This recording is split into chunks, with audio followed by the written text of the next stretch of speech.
Hi, grade 11s. I'm going to be continuing with the 2019 paper for you guys.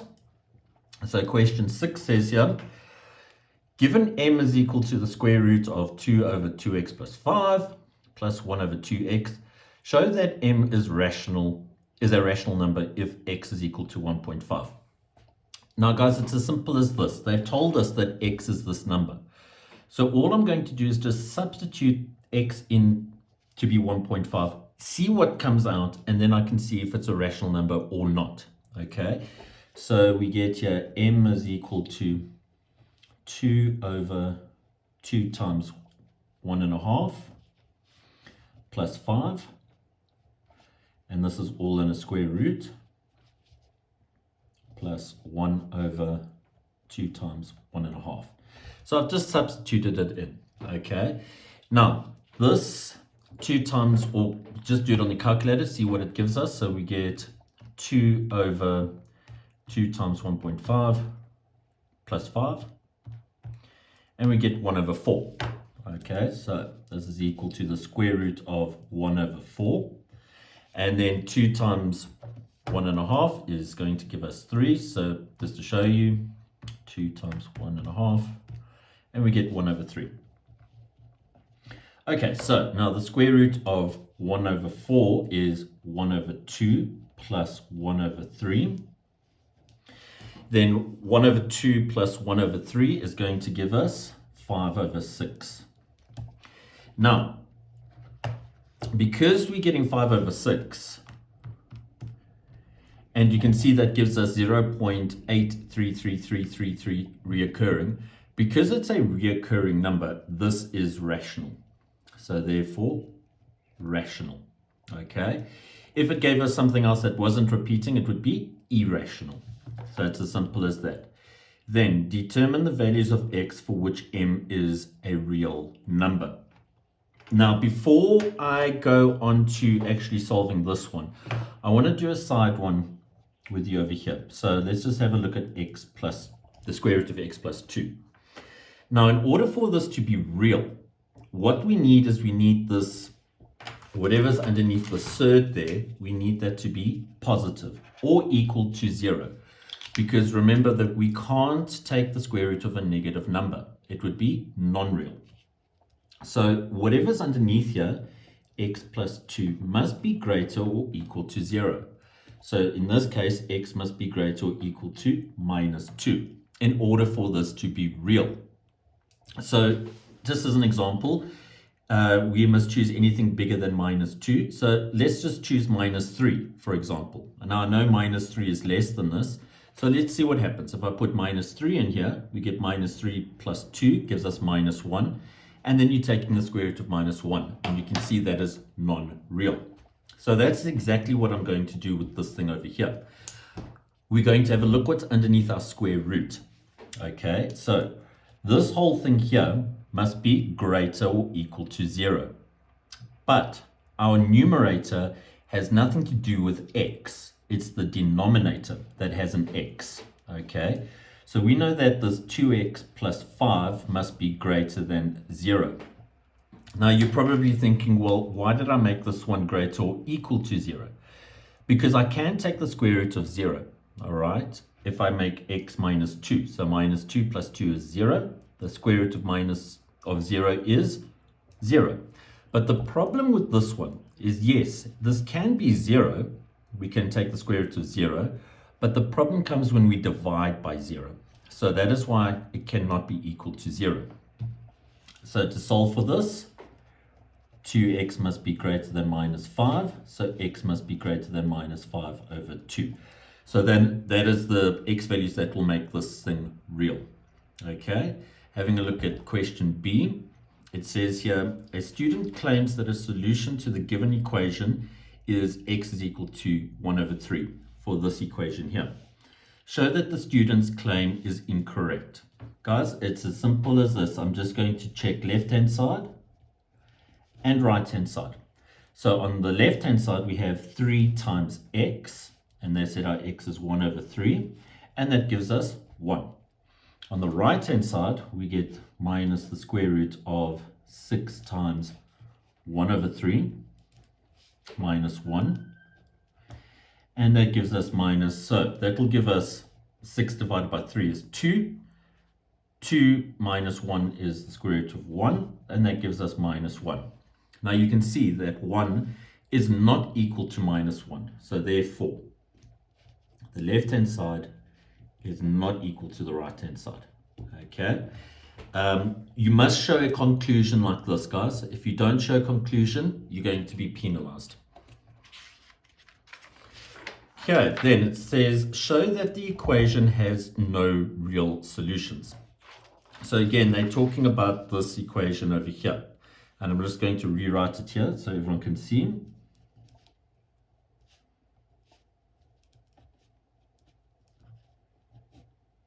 Okay, so we've got to show that that equation there has no real solution. So for a real solution, what needs to happen here is, if you have a look here, this thing over here is a positive. So we have that positive. So we have positive, negative, right?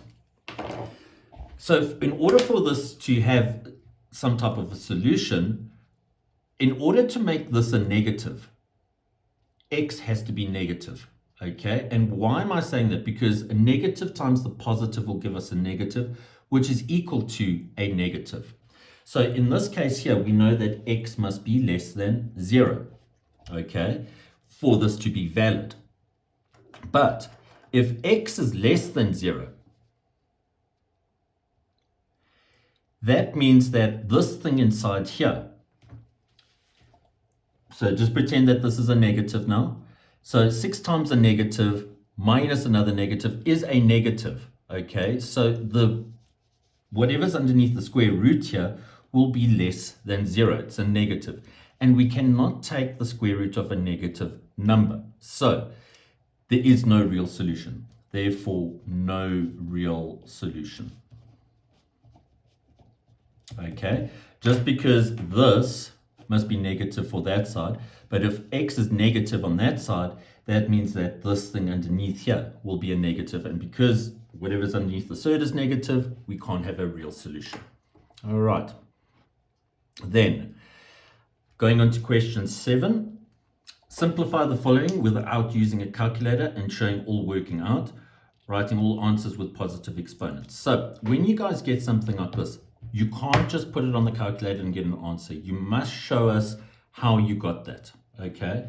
So what I'm going to do is I'm going to look for a square number multiplied by something that will give me these numbers here.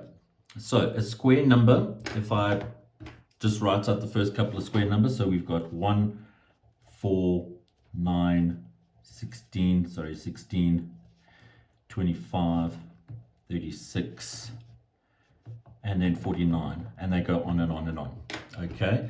So I can see here 36 times 2 will give me 72. So 36 times 2 will give me 72. Now, why am I looking at square numbers? Because of the number over here, we're taking the square root, okay? If it was the cube root, then I would be looking for cube numbers. Then minus a square number multiplied by something that will give me 18. Well, I know it's going to be 9 times 2 plus a square root multiplied, or a square number multiplied by something that will give me 8. Well, it's 4 times 2. And what I want you guys to notice here is we're getting this 2 coming out with each one. Okay, so the square root of 36 is 6 root 2 minus the square root of 9, 3 root 2, plus the square root of 4, 2 root 2. Now, because these are all root 2's, they're like terms, so I can just add and subtract them. So 6 minus 3 is 3, plus 2 is 5 root 2. That's my final answer. Okay, so with this one over here, what I'm going to do is I'm going to prime factorize these numbers first. So we get 1 over 2 to the power of 3 gives me 8 to the power of minus 1 over 3 plus 2 squared gives me 4 to the power of minus a half plus 2 to the 4 gives me 16, and that was to the power of 3 over 4. Okay, Now, I'm just going to bring this up to the top, and we get 2 to the minus 3 to the power of minus 1 over 3, plus 2 to the minus a half, plus 2 to the 4 to the power of 3 over 4. Now, when we've got a situation like this, I just multiply the exponents, okay? Because we've got something to the power of something raised to another power. So, minus 3 times minus 1 over 3 is just going to give me 1. 2 times minus a half is going to give me minus 1, plus 4 times 3 over 4 is going to give me 3. So this gives us 2 plus 1 over 2, because that's a negative exponent, once we go to the bottom, plus 8. So that will give us 10.5, which is equal to 21 over 2. And you can see we didn't need to use the calculator for any of that. Okay, going on to question C. Again, what we need to do is we need to prime factorize these. Now, some of you guys on the calculator, you can prime factorize it. On this one, you can't. But if you need help with that, just let me know. Okay, so if we had to prime factorize 54, it would be 27 times 2. So that will be 2 times 3 cubed to the power of n, minus then 18 prime would be 2 times 9. So that's 2 times 3 squared, and that's to the power of n minus 1. 3 is already prime, all over. Okay, so that 3 is prime. So we've got 3, 2n minus 1, times by 6. If we prime it, prime factorize it, will be 2 times 3 to the power of n. Okay, before I go any further, I need to put in my invisible exponents. So this is 2 to the power of 1, 2 to the power of 1, 2 to the power of 1, 3 to the power of 1. Okay, now that I've got everything prime, I've got something to the power of something raised to another power. So I multiply the exponents. So this will be 2 to the power of 1 times n is n, times by 3. 3 times n is 3n, minus 2 to the 1 times n minus 1 is just 2 to the n minus 1, times by 3. Now this 2, just remember, be careful here guys, you need to multiply it with both of those things. So we'll get here 2n minus 2, multiplied by 3 to the n plus 1.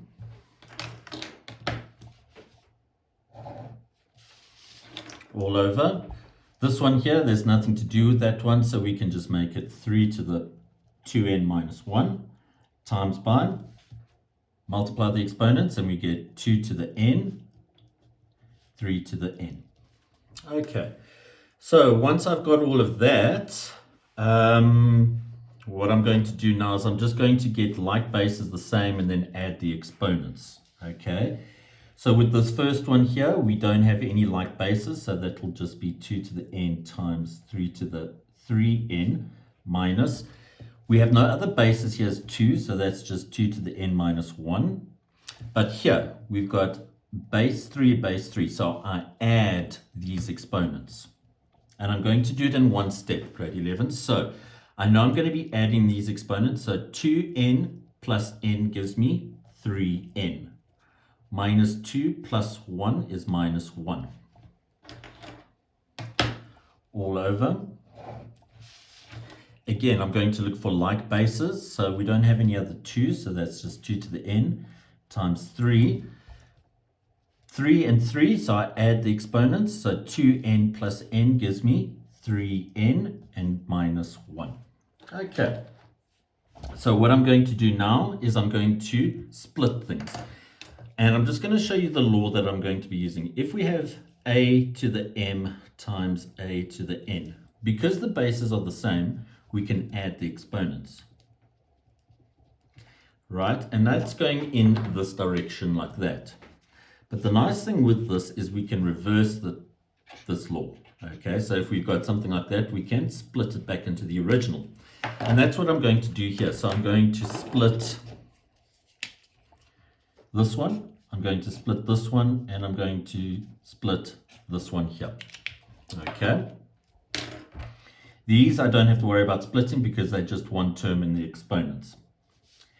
So we get 2 to the n times 3 to the 3n minus, here I'm going to split this, so it's 2 to the n times 2 to the minus 1.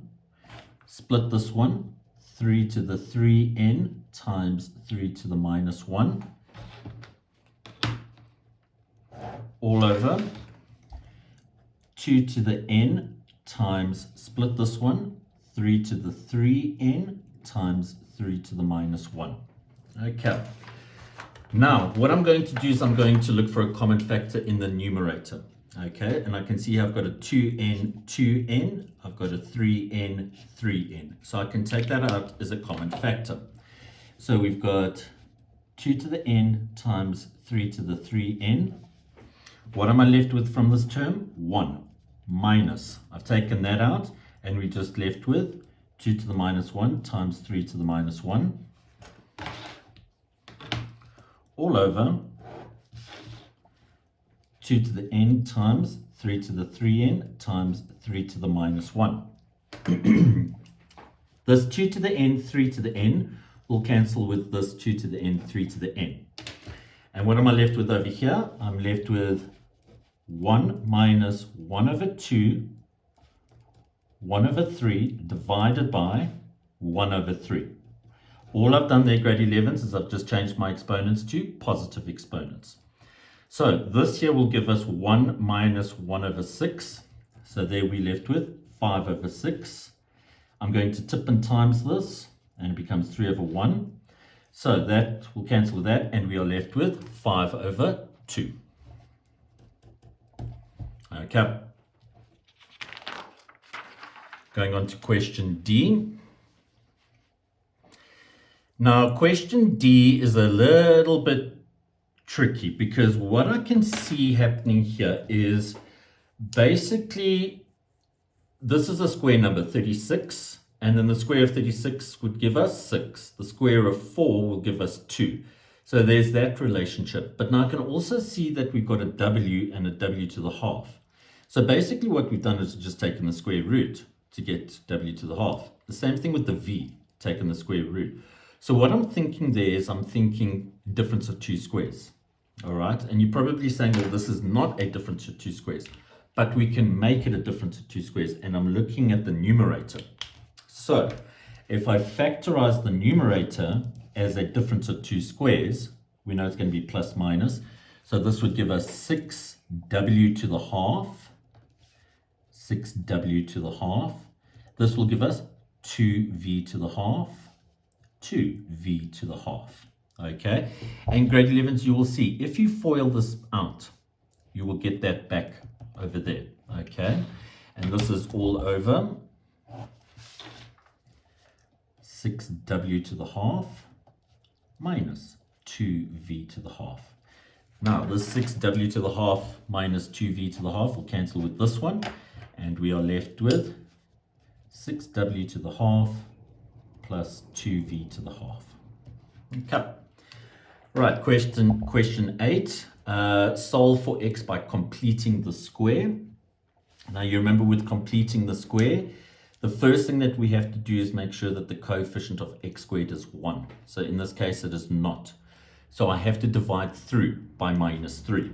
So if I divide by minus 3, we get x squared minus 2 over 3x minus 1 over 3 equals 0.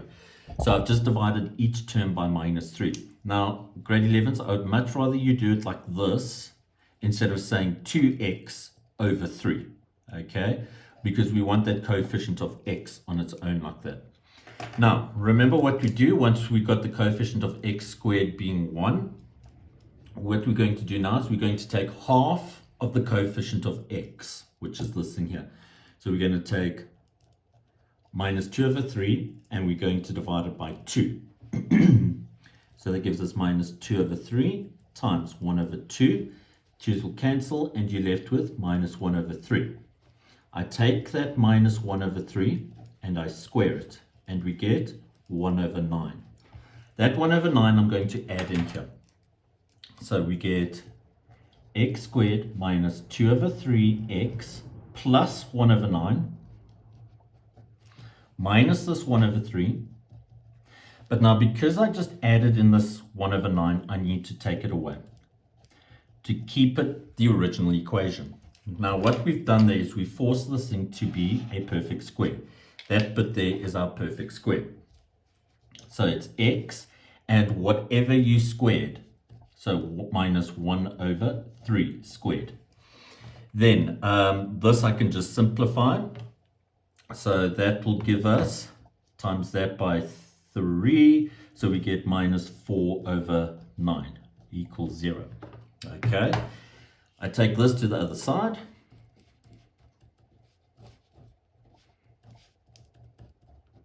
I take the square root of both sides. And now remember, if we take the square root, it's always plus or minus. So we get here x minus 1 over 3 is equal to plus minus 2 over 3. Okay, so we get x is equal to 1 over 3, just taking this to the other side, plus minus 2 over 3. So x is equal to, now I'm going to look at the two separate cases, the plus and then the minus. So if we look at the plus, we've got 1 over 3 plus 2 over 3 will give us 3 over 3, which is 1. Or if we look at the minus 1 now, so it's 1 over 3 minus 2 over 3, which will give us x is equal to minus 1 over 3. And there we solve by completing the square. Okay, question 9. All right. Grade 11s. To be honest with you, question 9, and I'm just seeing here. Question 9 is a problem-solving type question. Now, they're going to be different in each paper. So I don't really see a point in going through this because they're going to be different in every question. If you would like me to explain it to you in detail, just let me know, and then I'll explain it to you guys. Okay. But I'm going to move on to question 10. And it says here, Nicholas can finish a piece of work in 12 hours less than Colm. If they work together, 4/9 of the work is done in 5 hours. How long does each take to do the work on their own? So if we have a look here, if we look at Colm and Nicholas separately, so I'm just going to say Nick.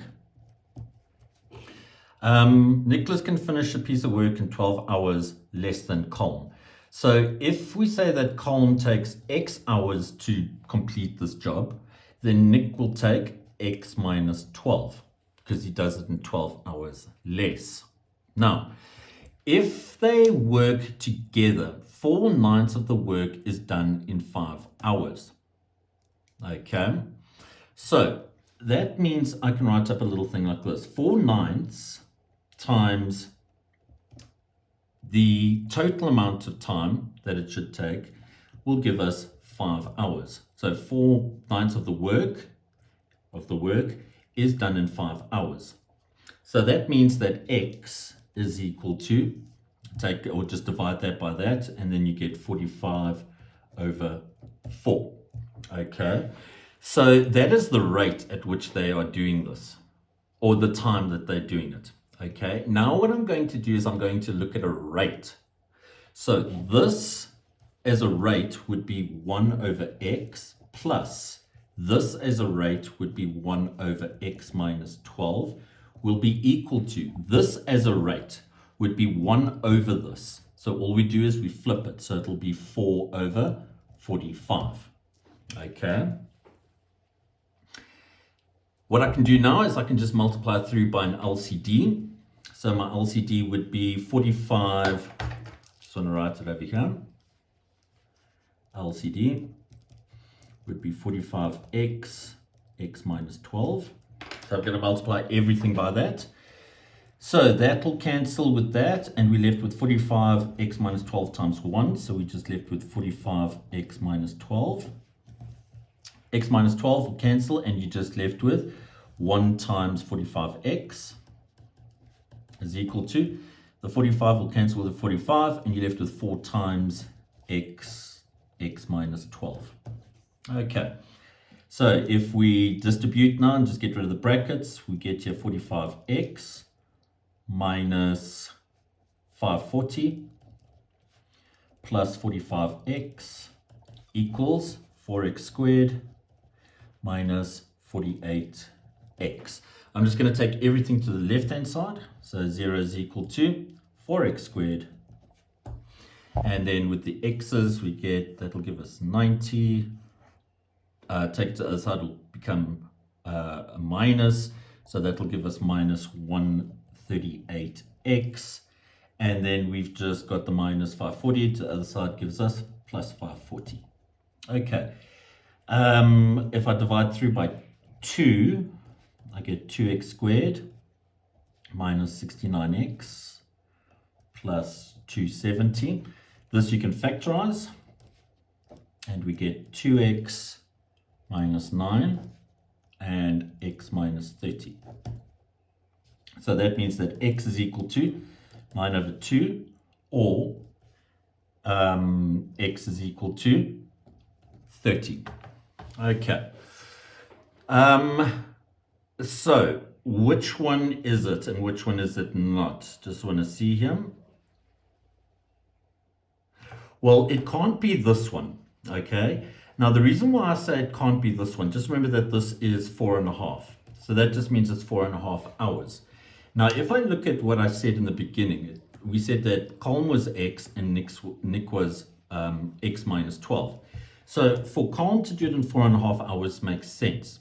But if I make my x 4.5 here, I'll get 4.5 minus 12, which will give us a negative number. So that doesn't make sense. And that is why it can't be this one. So it has to be 30. So that means that column did it in 30 hours. And Nick would do it in 18 hours. It's just 30 minus 12. All right, grade 11s, and that is it for your past paper.